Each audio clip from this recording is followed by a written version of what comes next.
दोस्तों आप लोग देख रहे हैं प्रो वाइन्स 1 मिलियन। तो फिर से एक बार स्वागत है प्रो वाइन्स 1 मिलियन में। तो जी हाँ दोस्तों, आप सबको भी बता दें कि अपने हिट मशीन का कुछ नए गाने आने वाले के बारे में, जो कि अपने साथ कुछ बड़ी खबर लेकर आए हैं। और वीडियो को स्टार्ट करने से पहले आप सबको बता दें कि सपना चौहान और खेसारी लाल यादव का धमाकेदार सॉन्ग नींबू खरबूजा आप सबको बता दें कि नींबू खरबूजा फल सभी आप लोग प्यार और आशीर्वाद के सपोर्ट से 400 मिलियन व्यूज कंप्लीट कर चुके हैं। और दर्शकों को काफ़ी ज़्यादा प्यार मिल रहा है, जो कि 20 लाख से ज़्यादा लाइक्स मिला है। और आप लोग बता दें कि डिम्पल सिंह के साथ में गाना आया था खजूर अभी बतिया, जो कि 4 मिलियन से ज़्यादा कंप्लीट हो चुका है व्यूज।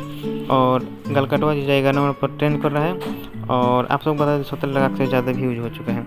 जी हाँ दोस्तों, आप लोग सही सुन रहे हैं। आप कुछ नए दिनों में अपने नई दबंग स्टार खेसारी लाल यादव ने डोली में गोली मार लेके आ रहे हैं नए तरीके से, नए वर्जन में, रिमिक्स वाला।